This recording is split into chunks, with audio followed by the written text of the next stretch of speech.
तो तुम लोगों ने एक चीज़ को नोटिस किया है या नहीं किया वो तो मुझे नहीं पता, लेकिन मैंने एक चीज़ को ज़रूर नोटिस किया है और वो ये है कि जितने भी लड़कियों के सेलिब्रिटी क्रश होते हैं ना, उनमें एक चीज़ कॉमन होती है और वो है उनकी एक्सट्रीमली हाई स्किन क्वालिटी। हाँ, स्किन की क्वालिटी वो बहुत तगड़ी होती है। तुमने जो भी के ड्रामा, के-पॉप वाले बीटीएस वगैरह को देखा होगा, सो उनकी भी अगर तुम देखोगे जॉ वगैरह बहुत डिफाइंड नहीं है, बहुत डेवलप नहीं है, लेकिन उनकी जो स्किन की क्वालिटी है वो काफ़ी ज़्यादा एलीट लेवल पे है। तो आज की इस वीडियो में मैं स्किन क्वालिटी के ऊपर ही बात करूँगा। तो हो क्या रखा है ना कि हमारे इंडिया में ना स्किन क्वालिटी के ऊपर बहुत सारी मिथ्स है। एक मिथ है कि भाई तुम अगर गोरा होगे तो तुम बेटर दिखोगे। नहीं, ऐसा कुछ नहीं होता। तुम्हारा जो फेस का स्ट्रक्चर है ना वो काफ़ी मैटर करता है। ये मैटर नहीं करता कि तुम गोरे हो, काले हो या कैसे हो। तुम्हारी स्किन क्वालिटी जो है ना वो ग्लोइंग होनी चाहिए, वो वाइब्रेंट होना चाहिए। तुम्हारे स्किन में कोलेजन कोलेजन नाम का एक प्रोटीन होता है, वो तुम्हारी स्किन में हाई होना चाहिए। तब जाके तुम एक्चुअली में अच्छे दिखोगे, ठीक है? तुम अगर इस लड़की को देखोगे ना तो ये लड़की का भी स्किन कलर ब्राउन है, लेकिन इसकी स्किन क्वालिटी बहुत अच्छी है, समझ रहे हो? सो अगर तुम्हें भी अच्छा दिखना है ना तो तुम्हें स्किन की क्वालिटी के ऊपर फोकस करना होगा। अब स्किन की क्वालिटी को इम्प्रूव करने में जो पहली चीज़ आती है वो है तुम्हारी डाइट। हाँ, तुमने सही सुना, स्किन केयर नहीं, तुम्हारी डाइट सबसे पहले आती है। क्योंकि देखो डाइट में ना काफ़ी सारे माइक्रो न्यूट्रिएंट और मैक्रो न्यूट्रिएंट्स होते हैं और अगर तुम्हें इनमें से किसी भी माइक्रो न्यूट्रिएंट की कमी होगी ना, तो होगा क्या, तुम्हारी स्किन उतनी अच्छी नहीं दिखेगी। इससे तुम्हें अपने डाइट पे फोकस करना है। मेन मतलब तो तुम्हें एक चीज़ को करना है कि तुम्हें जितने भी ऑयली फूड्स होते हैं, सॉल्टी फूड्स होते हैं, उनको हटाना है, ठीक है? जो भी सॉल्ट वाले फूड होते हैं, like for example French fries, ये ऑयली भी है, ये सॉल्टी भी है। समोसा, वड़ा पाव, लाइक जो भी तली हुई चीज़ें होती हैं ना, जो तलते हैं, उस चीज़ को भाई बिल्कुल ही अवॉइड करो क्योंकि वो जो है ना तुम्हारी स्किन की क्वालिटी को बहुत वाट लगाएगा, ठीक है? अगर तुम अपना ऑयली फूड खाओगे, तुम अगर देखो मेरे को भी यहाँ पे एक्ने थोड़ा बहुत हो रखा है, यहाँ पे। क्योंकि ना मैंने भी कुछ दिन से मैं बाहर गया था जिसकी वजह से मैं वहाँ पे बाहर की चीज़ें खाई, मैंने बहुत तली हुई चीज़ खाई एंड इसके वजह से तुम नोटिस करोगे यहाँ पे मेरे पिंपल्स हो रखे हैं, ठीक है? एक्ने हो रखा है, पिंपल्स नहीं एक्ने हो रखा है यहाँ पे, ठीक है? Light acne. तो अगर तुम भी अपने डाइट पे फोकस नहीं करोगे तो तुम्हें भी एक्ने हो जाएगा, ठीक है? नाउ नेक्स्ट जो चीज़ जो है, जो कि काफ़ी इंपॉर्टेंट है वो है skin care. Skin care basically cherry on top होती है, ठीक है? जो डाइट होती है ना वो बेसिकली केक केक का जो बेस होता है, केक का जो बेस होता है वो तुम्हारी डाइट होती है।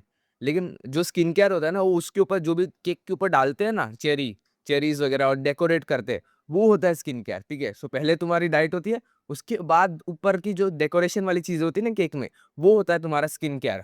अब स्किन केयर में तुम्हें करना क्या है? स्किन केयर में तुम्हें बहुत 10 स्टेप स्किन केयर रूटीन नहीं करना। इंडिया में ना ये एक मिथ है कि 10 स्टेप स्किन केयर रूटीन, तुम अगर जितने भी इन्फ्लुएंसर्स को देखोगे ना 10 चीज़ लगाते हैं, लेकिन तुम्हें वो 10 चीज़ अप्लाई करने की ज़रूरत है? नहीं। तुम्हें 10 चीज़ अप्लाई करने की कोई ज़रूरत नहीं है। तुम्हें सिर्फ़ कुछ चीज़ों के ऊपर फ़ोकस करना है। सो पहली चीज़ जो काफ़ी इंपॉर्टेंट है वो है तुम्हारे फेस वॉश। देखो तुम्हारे मुँह के ऊपर काफ़ी ज़्यादा डर्ट वगैरह जम जाता है, काफ़ी डेड स्किन होती है, तो उसको हटाने में फेस वॉश हेल्प करता है डायरेक्टली तुम्हारी जिसमें डेड स्किन ये वो बहुत सारी चीज़ें होती है, उसको हटाता है एंड डायरेक्टली तुम्हें एक ग्लो देता है। तो फेस वॉश काफ़ी ज़्यादा इंपॉर्टेंट है। इसके बाद जो एक काफ़ी इंपॉर्टेंट चीज़ है वो है तुम्हारे मॉइस्चराइज़र। मॉइस्चराइज़र तुम्हारे ओवरऑल जो फेस होता है ना उसको मॉइस्चराइज़ कर रखता है, ठीक है? तुम्हारे फेस को ड्राई होने नहीं देता। सो इसलिए moisturiser is very, very important. तो फेस वॉश को दिन में 2 बार लगाना है एंड इवन मॉइस्चराइज़र को भी दिन में 2 बार लगाना है। इसके बाद जो मोस्ट इम्पोर्टेंट चीज़ आती है वो है तुम्हारी सनस्क्रीन। सनस्क्रीन जो होती है ना वो लिटरली तुम देखोगे तो देखो इतना इफ़ेक्ट देती है। तुम्हें स्किन केयर करते हो तुम्हें लगता है सनस्क्रीन लगा ली तो कुछ होता नहीं है, लेकिन एक्चुअली यूवी कैमरा के अंदर तुम फ़ोटो देखोगे ना, सो एक्चुअली में sunscreen as a barrier act करती है, एज़ अ शील्ड बना देती है। समझे? वो स्किन के ऊपर दिखती नहीं है, लेकिन यूवी कैमरा के अंदर से तुम देखोगे ना सो कुछ ऐसा दिखेगा। सो इसलिए स्किन केयर में सनस्क्रीन सबसे इम्पोर्टेंट चीज़ है और तुम्हें ना ट्राई करना है कि सनस्क्रीन अगर तुम बाहर निकल रहे हो ना, बाहर निकलने से 15 से 20 मिनट पहले सनस्क्रीन ला के जाना ही जाना है। तुम्हें इस चीज़ को मेक श्योर करना है। इवन तुम घर पे भी रहते हो ना, तो भी तुम्हें सनस्क्रीन यूज़ कर रही है। क्योंकि देखो, जो तुम्हारी ब्लू लाइट होती है, अब फॉर एग्ज़ाम्पल ये फ़ोन मैं देख रहा हूँ, सो ये फ़ोन के अंदर से भी ब्लू लाइट आ रही है। अब ये जो ब्लू लाइट होती है ना, ये भी इवन हमारे स्किन के लिए हार्मफुल होती है। ब्लू लाइट भी हमारे स्किन को डल बनाती है। सो इसलिए तुम्हारे लिए बहुत इंपॉर्टेंट चीज़ है सनस्क्रीन, ठीक है? बहुत सारे लोग सनस्क्रीन लगाते ही नहीं है, ठीक है? जो कि काफ़ी गलत चीज़ है, ठीक है? तुम लोगों ने नोटिस किया होगा कि तुम बचपन में काफ़ी ज़्यादा गोरे थे, लेकिन अभी तुम्हारी स्किन डल हो चुकी है। इसका रीज़न यही है कि तुम स्किन के ऊपर कुछ लगाते ही नहीं हो, सनस्क्रीन वगैरह कुछ लगाते ही नहीं हो, ठीक है? सनस्क्रीन वेरी, वेरी इंपॉर्टेंट चीज़ है। इवन मेरी भी अगर तुम बचपन की फ़ोटो देखोगे ना, सो मैं काफ़ी ज़्यादा गोरा था, ठीक है? जितना हूँ उससे गोरा था। सो इसलिए देखो सनस्क्रीन वेरी वेरी इंपॉर्टेंट, ठीक है। तुम देखोगे अपने चेस्ट का जो कलर होता है ना, चेस्ट का वगैरह जो कलर होता है, पैरों का कलर होता है ना, लेग्स का कलर, सो वो एक्चुअली काफ़ी गोरा होता है तुम्हारे फेस की कंपैरिजन में। सो अगर तुम अपने स्किन को फिक्स करना है ना, sunscreen is very very important. Tanning को तुम्हें हटाना होगा।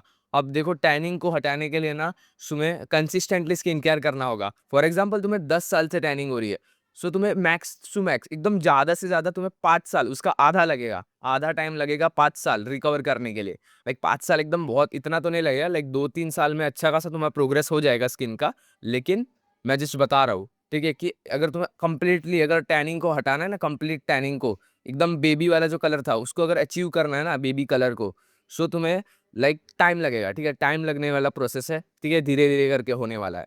नेक्स्ट जो चीज़ जो काफ़ी इंपॉर्टेंट है वो है तुम्हारा विटामिन सी सीरम या फिर नायासिनामाइड सीरम। अब देखो तुम्हारा स्किन को अगर ब्राइट करना है ना, ग्लोइंग बनाना है, ब्राइट करना है, सो विटामिन सी या नायासिनामाइड सीरम को तुम अप्लाई कर सकते हो। इससे बेसिकली जितने भी डार्क स्पॉट्स वगैरह होते हैं तुम्हारे फेस के, वो चले जाएँगे। एंड तुम्हारे एक्ने वगैरह के लिए भी काफ़ी सही है। एंड तुम्हारे स्किन को ओवरऑल एक ग्लोइंग टेक्सचर दे देगी, एकदम ग्लो करने लग जाएगी तुम्हारी स्किन। सो इसलिए विटामिन सी या नियासिनामाइड सीरम को तुम हफ्ते में, स्टार्टिंग में तुम हफ्ते में 2 या 3 बार ही लगाना स्टार्ट करो। फिर धीरे-धीरे करके तुम दिन में 1 बार तुम लगा सकते हो रात के टाइम पे, ठीक है? बाकी देखो कोलेजन के भी सप्लीमेंट्स आते हैं। कोलेजन बेसिकली क्या होता है? कोलेजन एक स्किन का प्रोटीन होता है। बेसिकली जैसे हेयर के इसमें तुमने केराटिन सुना होगा, केराटिव, ठीक है? केराटिन ट्रीटमेंट बहुत सारे लोग करवाते हैं। सो वैसे ही जैसे स्किन होती है ना, उसमें कोलेजन होता है, ठीक है? सो कोलेजन बेसिकली स्किन का प्रोटीन होता है। जितना कोलेजन ज़्यादा उतना तुम यंग लगोगे और जितना कोलेजन कम उतना तुम बूढ़े लगोगे। सो कोलेजन को इम्प्रूव करने के लिए तुम कोलेजन के सप्लीमेंट्स ले सकते हो,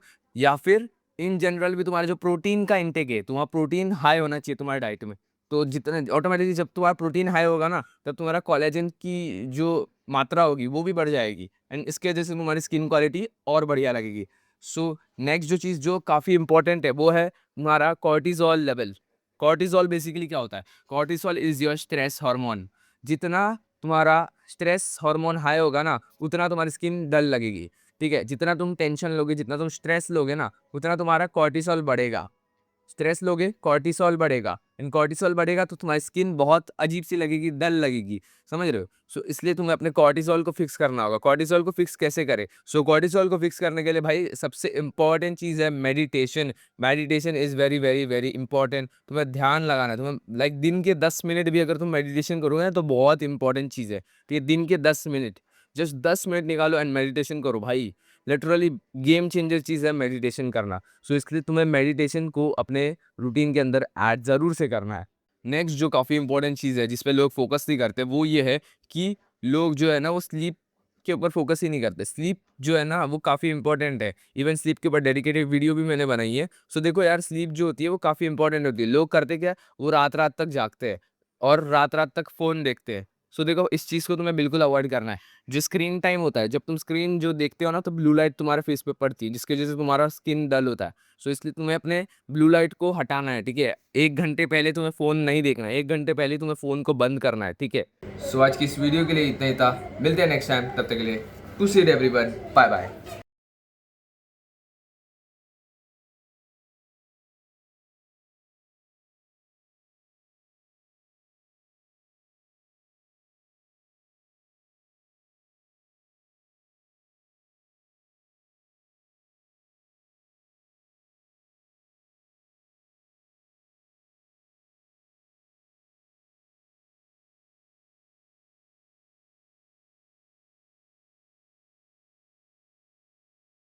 सो आज की इस वीडियो के लिए इतना ही था। मिलते हैं नेक्स्ट टाइम, तब तक के लिए to see everyone, bye bye.